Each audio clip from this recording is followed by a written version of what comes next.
ನಮ್ಮ ನಡುವೆ ಸಾಕಷ್ಟು ಚುನಾಯಿತ ಪ್ರತಿನಿಧಿಗಳನ್ನು ನೋಡಿರ್ತೀವಿ. ಅವರ ಕಾರ್ಯವ್ಯಾಪ್ತಿ ಯಾವ ರೀತಿ ಇರುತ್ತೆ, ಕಾರ್ಯವೈಖರಿ ಯಾವ ರೀತಿ ಇರುತ್ತೆ ಅಂತ ಹೇಳಿದ್ರೆ, ಅಧಿಕಾರ ಇದ್ದದ್ವರೆಗೆ ಮಾತ್ರ ಅವರು ತುಂಬ ಆ್ಯಕ್ಟಿವ್ ಆಗಿರ್ತಾರೆ. ಅಧಿಕಾರ ಕಳೆದೋದ ಮೇಲೆ ಸಂಪೂರ್ಣವಾಗಿ ನಿಷ್ಕ್ರಿಯರಾಗ್ತಾರೆ. ಅಂತ ಹೇಳಿದ್ರೆ ನಮಗೂ ಆ ಕ್ಷೇತ್ರಕ್ಕೂ ಅಭಿವೃದ್ಧಿ ಕೆಲಸಕ್ಕೂ ಯಾವುದೇ ರೀತಿ ಸಂಬಂಧ ಇಲ್ಲ ಅನ್ನೋಂಥ ರೀತಿಯಲ್ಲಿ ತುಂಬ ನಿರ್ಲಿಪ್ತ ಭಾವನೆಯಲ್ಲಿರುವಂಥ ಸಾಕಷ್ಟು ಚುನಾಯಿತ ಪ್ರತಿನಿಧಿಗಳನ್ನು ನೋಡಿ. ಸಾಕಷ್ಟು ಅನ್ನೋದಕ್ಕಿಂತ ಹೆಚ್ಚಾಗಿ 99% ಅವರೇ ಇದ್ದಾರೆ ಕಣ್ರಿ. ಅಂಥದ್ರ ನಡುವೆ ತುಂಬ ಅಧಿಕಾರ ಹೋದರೂ ಕೂಡ ಜನರ ಜೊತೆಗೆ ಒಂದು ಕಾಂಟ್ಯಾಕ್ಟನ್ನು ಇಟ್ಕೊಳ್ಳೋವಂಥದ್ದು ಇದೆಯಲ್ಲ, ಅದು ಒಬ್ಬ ಜನಾನುರಾಗಿ ನಾಯಕನಿಗೆ ಇರಬೇಕಾದಂಥ ಲಕ್ಷಣ. ಅಂಥ ಒಂದು ಲಕ್ಷಣ ಇರುವಂಥ ಯಾವುದಾದ್ರೂ ಒಬ್ಬ ಕಾರ್ಪೊರೇಟ್ರು, ಎಕ್ಸ್ ಅನ್ನೋದಕ್ಕಿಂತ ಹೆಚ್ಚಾಗಿ ಎಕ್ಸ್ ಆಗಿದ್ರು ಕೂಡ ಇವತ್ತು ಕ್ಷೇತ್ರದೊಳಗಡೆ ಏನೇ ಸಮಸ್ಯೆ ಆದರೂ ಕೂಡ ಇವತ್ತು ಅದೇ ಒಂದು ರೇಂಜ್ನಲ್ಲಿ ಅದೇ ಒಂದು ಇದರೊಳಗಡೆ ಇವತ್ತು ಅವ್ರನ್ನ ಸಂಪರ್ಕಿಸುವಂಥ ಸಾಕಷ್ಟು ಜನ ದಿನನಿತ್ಯ ಅವ್ರ ಮನೆ ಹತ್ರ ಕಾಣ್ಬೋದಾಗಿದೆ. ಅಂಥ ಒಬ್ಬ ಜನನಾಗಿನಾಗಿದ್ದು ನಾವು ಉತ್ಪ್ರೇಕ್ಷೆಗಾಗಲಿ ಅಥವಾ ಇನ್ನೊಂದು ಬೇರೆ ರೀತಿಯಾದಕ್ಕಾಗಲಿ ಮುಖಸ್ತುತಿಗಾಗಿ ಹೇಳ್ತಿರುವಂಥ ವಿಚಾರ ಅಲ್ಲ.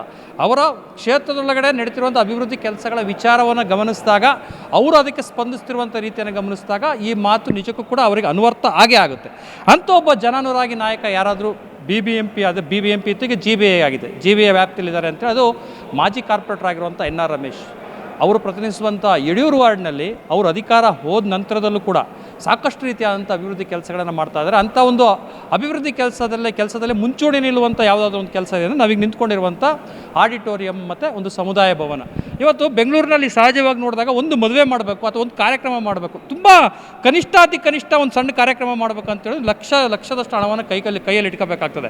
ಲಕ್ಷದಷ್ಟು ಹಣವನ್ನು ಕೈಯಲ್ಲಿ ಇಟ್ಕೊಂಡಿಲ್ಲ ನೀವು ಯಾವುದೇ ಕಾರ್ಯಕ್ರಮನೂ ಕೂಡ ಮಾಡೋಕ್ಕಾಗಲ್ಲ. ಅದರಲ್ಲೂ ಕೂಡ ಒಂದು ಮದುವೆ ತುಂಬ ಸಮಾಜದ ಕಟ್ಟಕಡೆಯಲ್ಲಿ ಬದುಕ್ತಿರುವಂಥ, ಆರ್ಥಿಕವಾಗಿ ತುಂಬ ಶೋಚನೀಯ ಪರಿಸ್ಥಿತಿಯಲ್ಲಿರುವಂಥ ಒಂದು ಕುಟುಂಬನೂ ಕೂಡ ಮದುವೆ ಮಾಡಬೇಕು ಅಂತ ಹೇಳಿದ್ರೆ ಆ ಕಲ್ಯಾಣ ಮಂಟಪಕ್ಕೆ 1 ಲಕ್ಷಕ್ಕಿಂತ ಕಡಿಮೆ ಹಣವನ್ನು ಇಟ್ಕೊಂಡು ಹೋದ್ರೆ ಅಂತೇಳಿ ಅವ್ರು ಮದುವೆ ಆಗೋದಕ್ಕೆ ಸಾಧ್ಯನೇ ಇಲ್ಲ. ಆದರೆ ಅಂಥ ಒಂದು ಆ ಒಂದು ವಿಷನನ್ನು ಇಟ್ಕೊಂಡು, ದೂರದೃಷ್ಟಿಯನ್ನು ಇಟ್ಕೊಂಡು ತಮ್ಮ ಯಡಿಯೂರು ವಾರ್ಡ್ನಲ್ಲಿ ಇಂಥ ಒಂದು ಅತ್ಯದ್ಭುತವಾದ ಒಂದು ಸಮುದಾಯ ಭವನ, ಇನ್ನೊಂದು ಕಲ್ಯಾಣ ಮಂಟಪ, ಅದ್ರ ಜೊತೆಗೆ ಡೈನಿಂಗ್ ಎಲ್ಲವನ್ನೂ ಕೂಡ NR ರಮೇಶ್ ಅವರು ಒಂದೇ ಚಾವಣಿಯಲ್ಲಿ ಒಂದೇ ಅಂಬ್ರೆಲದ ಕಡೆಗಡೆ ಮಾಡಿದ್ದಾರೆ. ನಾವೀಗ ತೋರಿಸ್ತಾ ಇರುವಂಥದ್ದು ಇದು ಯಾವುದಾದ್ರೂ ಮದುವೆಗಳಾದಂಥ ಸಂದರ್ಭದಲ್ಲಿ ಮದುವೆಗಳಿಗೆ ಒಂದು ಕಲ್ಯಾಣ ಮಂಟಪ ಅಂತ ನಾವು ಕರಿತೀವಿ. ಆ ರೀತಿಯಾದಂಥ ಒಂದು ಯಾವುದೇ ಒಂದು ಇದು ಪ್ರಮುಖವಾಗಿ ಗಮನಿಸಬೇಕಾದಂಥ ವಿಚಾರ. ಇದು ಸರ್ಕಾರಿ ಸ್ವತ್ತು ಅನ್ನುವಂಥದ್ದು ತುಂಬ ಪ್ರಮುಖವಾಗಿರುವಂಥ ವಿಚಾರ. ಸರ್ಕಾರಿ ಸ್ವತ್ತು, ಸರ್ಕಾರದ ವ್ಯಾಪ್ತಿಯಲ್ಲಿ ಇಂಥ ಒಂದು ಅತ್ಯದ್ಭುತವಾದ ಕಾನ್ಸೆಪ್ಟನ್ನು, ಇಂಥ ಅತ್ಯದ್ಭುತವಾದ ಪರಿಕಲ್ಪನೆಯನ್ನು ಜಾರಿಗೆ ತರೋದಕ್ಕೆ ಸಾಧ್ಯನೇ ಇಲ್ಲ ಬಿಡಿ. ಯಾಕಂದರೆ ಇವತ್ತು ಸರ್ಕಾರದ ಯೋಜನೆಗಳು, ಸರ್ಕಾರದ ಕಾರ್ಯಕ್ರಮಗಳು ಅಂದರೆ ನಮಗೆ ಯಾವ ರೀತಿ ಇರ್ತವೆ ಅನ್ನೋದು ಎಲ್ಲರೂ ಕೂಡ ಗೊತ್ತು.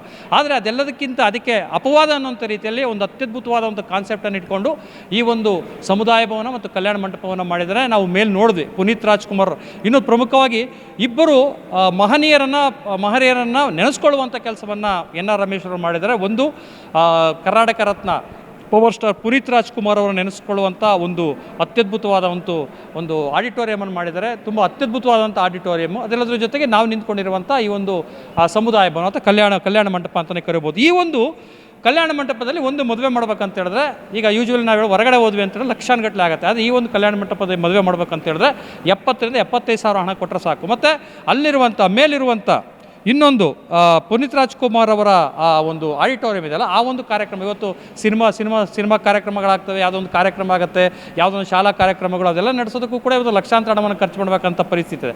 ಆದರೆ ಅದಕ್ಕೆ ಭಿನ್ನವಾಗಿ ತುಂಬ ಕಡಿಮೆ ದರದೊಳಗಡೆ ಒಂದು ವ್ಯವಸ್ಥೆ ಸಿಗಬೇಕನ್ನೋಂಥ ನಿಟ್ಟಿನಲ್ಲಿ NR ರಮೇಶ್ ಅವರು ಮಾಡಿರುವಂಥ ಕಾನ್ಸೆಪ್ಟ್ ಇದಾವಲ್ಲ, ಅದು ಅತ್ಯದ್ಭುತವಾದಂಥ ಒಂದು ವಿಚಾರ.